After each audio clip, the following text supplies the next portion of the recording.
নমস্কার বন্ধুরা, welcome back to live আড্ডা ফুটবল। তো বন্ধুরা, আরও একটা নতুন ভিডিওতে তোমাদের সকলকে স্বাগত জানাই। বন্ধুরা, ভিডিওটা শুরু করার আগে তোমাদের কাছে একটাই অনুরোধ, সেটা হচ্ছে যে আমাদের এই চ্যানেলে যারা প্রথমবার তারা কিন্তু অবশ্যই আমাদের এই চ্যানেলটাকে সাবস্ক্রাইব করে পাশে থাকা বেল আইকনটি অল করে রাখবে, যাতে সবার প্রথমে এরম খেলার আপডেট তোমাদের কাছে পৌঁছে যায়। তো বন্ধুরা, আছে বেশ কয়েকটা আপডেট নিয়ে কথা বলবো, মোহনবাগানের ডিফেন্সকে নিয়ে কথা বলবো, অনেকের প্রশ্ন আছে সেইগুলো নিয়ে আলোচনা করবো। তো তোমরা ভিডিওটা একটু স্কিপ না করে পুরোটা দেখো, আশা করি তোমরা সব কিছু বুঝতে পারবে এই একটা ভিডিওতে। তো বন্ধুরা, অনেকেই বলছে যে মোহনবাগান যতই ভালো খেলুক না কেন, তাদের ডিফেন্সে কিন্তু এখনও ফাঁক ফোকর দেখা যাচ্ছে। যেমন দিব্যেন্দু ওপরে গেলে নিচে কিন্তু একটা ডিফেন্স থাকছে না, কিংবা আশিস রায় ওপরে গেলে তার ব্যাকআপে কেউ আসছে না। তো অনেকেরই এরকম একটা প্রবলেম প্রবলেম আছে। অনেকেই আমাকে বলছে যে মোহনবাগানের ডিফেন্সে এরম ফাঁক ফোকর দেখা যাচ্ছে। তো মোহনবাগানের ডিফেন্স সামলাতে আরও কোনো ভালো প্লেয়ার লাগবে দিব্যেন্দুর পাশে বা সুভাশিসের পাশে, এমনটাই কিন্তু আমাকে অনেকে বলছে, বা ব্যাকআপ প্লেয়ারও অনেকে বলছে যে ব্যাকআপ প্লেয়ারও লাগবে। তো দেখো, মোহনবাগান এই মুহূর্তে মলিনা যে স্টাইলে মোহনবাগানকে খেলাচ্ছে, অর্থাৎ ডাইরেক্ট ফুটবল খেলাতে খেলাতে হঠাৎ কিন্তু তিনি টিকি টাকাতে ঢুকে গেছে, যার ফলে কিন্তু কোনো প্লেয়ারই মানিয়ে নিতে পারছে না। আর আমাদের ডিফেন্সের কথা ভাবো, ডিফেন্স কিন্তু আমার যে মোহনবাগানের ডিফেন্স, সেই ডিফেন্স কিন্তু খুব একটা টাচ খেলে না বা খুব একটা পাস খেলে না নিজের লাইনে।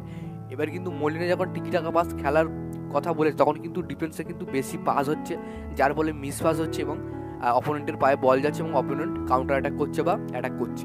তো এইটাই কিন্তু বড় সমস্যা মোহনবাগানের দেখা যাচ্ছে, তোমরা খেয়াল করেছো নিশ্চয়ই।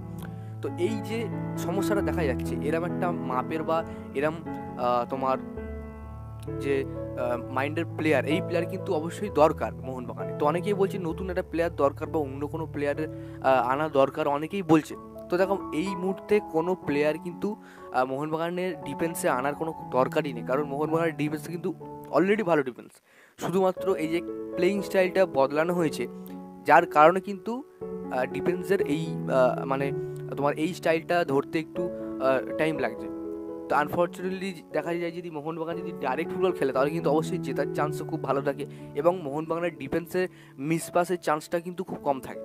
তো তোমরা আগের ম্যাচটাও দেখেছো আশিস রায় কীভাবে মিসপাস করছিল, অনেকেই দেখেছে যে মিসপাস কিন্তু প্রচুর হচ্ছিল এই ম্যাচটা।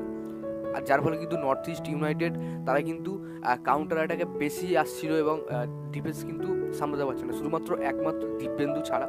কারণ দিব্যেন্দু তিনি কিন্তু প্রত্যেকবারেই বলকে করছে, ট্যাকেল করছে, বলের সামনে আসছে, প্লেয়ারের সামনে আসছে, প্লেয়ারের সামনে এসে তার পজিশন গুলিয়ে দিচ্ছে, এমনটা কিন্তু অনেকবারই করছে।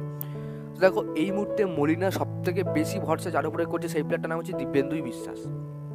তোমরা ঠিকই শুনেছো, মলিনা এই মুহূর্তে ডিফেন্সে সব থেকে বেশি ভালো নতুন করে ভরসা করছে কিন্তু সুভাশিসের পরে, সেটা হচ্ছে কিন্তু দিব্যেন্দু বিশ্বাস।